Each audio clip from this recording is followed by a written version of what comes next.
Halo Bapak Ibu dan Saudara yang dikasihi oleh Tuhan, kita berjumpa lagi dalam Salam Pagi. Mari kita akan melanjutkan pembacaan firman Tuhan pada hari ini dari kitab Hakim-Hakim pasal yang kelima. LAI memberi judul Nyanyian Deborah. Pada hari itu bernyanyilah Deborah dan Barak bin Abinoam demikian. Karena pahlawan-pahlawan di Israel siap berperang, karena bangsa itu menawarkan dirinya dengan sukarela, pujilah Tuhan.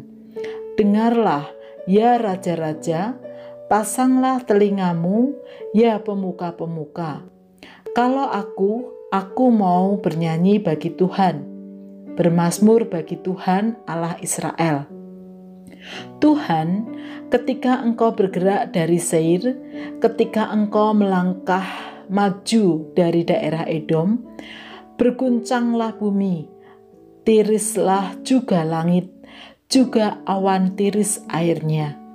Gunung-gunung yakni Sinai bergoyang di hadapan Tuhan Allah Israel.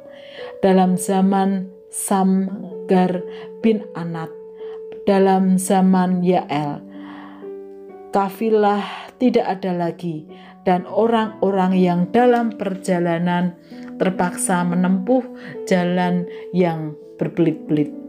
Penduduk pedusunan diam-diam saja di Israel. Ya, mereka diam-diam sampai Engkau bangkit, Deborah bangkit sebagai ibu di Israel. Ketika orang memilih Allah baru, maka terjadilah perang di pintu gerbang. Sesungguhnya perisai ataupun tombak tidak terlihat di antara 40.000 orang di Israel. Hatiku tertuju kepada para panglima Israel, kepada mereka yang menawarkan dirinya dengan sukarela di antara bangsa itu. Pujilah Tuhan. Kamu yang menunggang keledai betina putih, kamu yang duduk di atas permadani, kamu yang berjalan di jalan, ceritakanlah hal itu. Di tempat-tempat penimbaan air, menurut suara orang-orang yang berdendang, di sanalah orang menyanyikan perbuatan Tuhan yang adil. Perbuatannya yang adil terhadap orang-orangnya di pedusunan di Israel. Pada waktu itu turunlah umat Tuhan ke pintu gerbang. Bangunlah, bangunlah Deborah, bangunlah, bangunlah, nyanyikanlah suatu nyanyian. Bangkitlah Barak dan giringlah tawananmu, hai anak Abinoam. Lalu turunlah para bangsawan yang terluput. Umat Tuhan turun baginya sebagai pahlawan. Dari suku Efraim mereka datang ke lembah mengikuti engkau, ya suku Benyamin, dengan laskarmu. Dari suku Mahir turunlah para panglima, dan dari suku Sebulon orang-orang pembawa tongkat pengerah. Juga para pemimpin suku Isakar menyertai Deborah. Dan seperti Isakar, demikianlah Naftali menyertai Barak. Mereka menyusul dia dan menyerbu masuk lembah. Tetapi pihak pasukan-pasukan suku Ruben ada banyak pertimbangan. Mengapa engkau tinggal duduk di antara kandang-kandang sambil mendengarkan seruling pemanggil kawanan? Di pihak pasukan-pasukan suku Ruben ada banyak pertimbangan.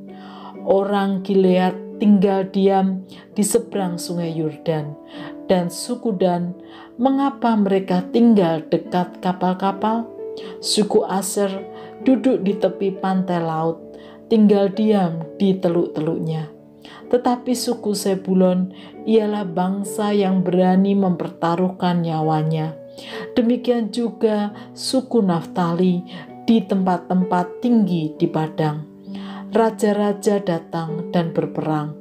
Pada waktu itu raja-raja Kanaan berperang dekat Ta'anak. pada mata air di Megido, tetapi perak sebagai rampasan tidak diperoleh mereka. Dari langit berperang bintang-bintang, dari peredarannya mereka memerangi Sisera. Sungai Kison menghanyutkan musuh. Kison, sungai yang terkenal dari dahulu kala itu. Majulah sekuat tenaga, hai jiwaku. Ketika itu menderaplah telapak kuda, karena berpacu lari kuda-kudanya. Kutukilah kota Meros, firman malaikat Tuhan.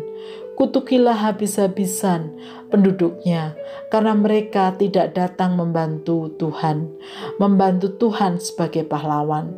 Diberkatilah Yael, istri Heber, orang Keni itu, melebihi perempuan-perempuan lain. Diberkatilah ia melebihi perempuan-perempuan yang di dalam kemah. Air diminta orang itu, tetapi susu diberikannya.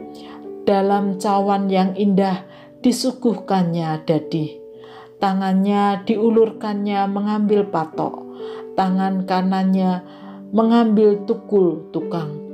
Ditukulnya Sisera, dihancurkannya kepalanya, diremukkan dan ditembusnya pelipisnya. Dekat kakinya orang itu rebah, tewas tergeletak. Dekat kakinya orang itu rebah dan tewas. Di tempat ia rebah, di sanalah orang itu tewas, digagahi. Dari jendela ibu Sisera menjenguk dan berseru dari tingkap, "Mengapa keretanya tak kunjung datang? Mengapa kereta-keretanya belum kedengaran?" Yang paling bijak di antara dayang-dayangnya menjawab, dan ia sendiri juga membalas perkataannya itu. Bukankah mereka mendapat jarahan dan membagi-baginya? Gadis seorang, 2 untuk setiap orang. Jarahan kain berwarna sehelai 2 untuk Sisera.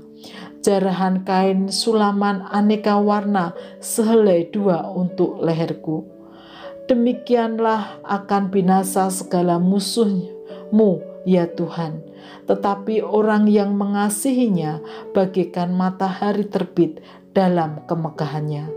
Lalu amanlah negeri itu 40 tahun lamanya.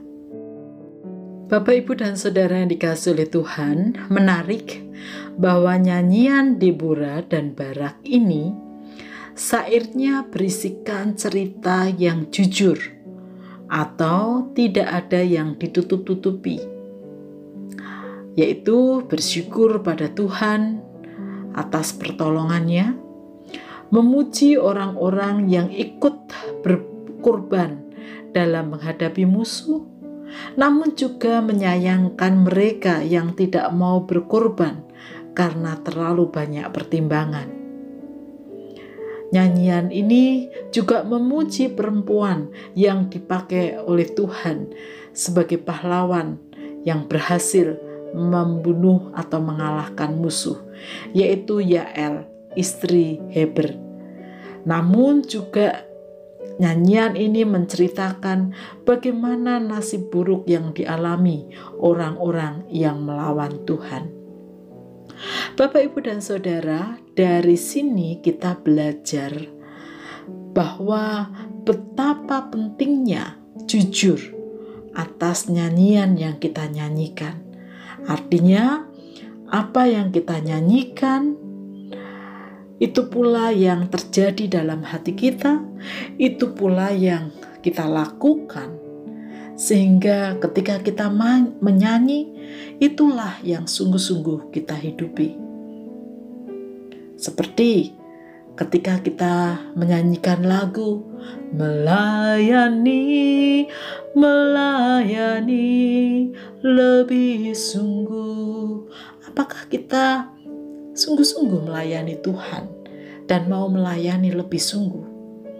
Atau ketika kita nyanyi, aku pilih Yesus, apakah sungguh Yesus yang kita pilih di tengah tawaran-tawaran dunia? Atau bahkan kita mungkin bernyanyi, ku kasihi kau dengan kasih Tuhan. Padahal di dalam hati kita penuh dengan kebencian. Sangat ironis bukan? Kadang nyanyian-nyanyian yang kita nyanyikan tidak terlalu jujur di dalam hati kita atau perbuatan kita. Oleh karena itu, mari belajar dari nyanyian Deborah dan Barak ini. Kita belajar memuji Tuhan, menyanyikan lagu-lagu pujian dengan kejujuran, yaitu sesuai dengan isi hati kita dan perbuatan kita. Mari kita berdoa. Tuhan Yesus, kami bersyukur kami boleh memuliakan nama-Mu melalui nyanyian-nyanyian. Ampuni kami yang kadang atau bahkan sering apa yang kami nyanyikan sejatinya hanya untuk kebanggaan diri, tetapi sebetulnya tidak terjadi demikian dalam hati kami atau perbuatan kami. Oleh karena itu Tuhan, ampunilah. Tuhan kiranya menolong kami. Di dalam nama Tuhan Yesus kami berdoa. Amin.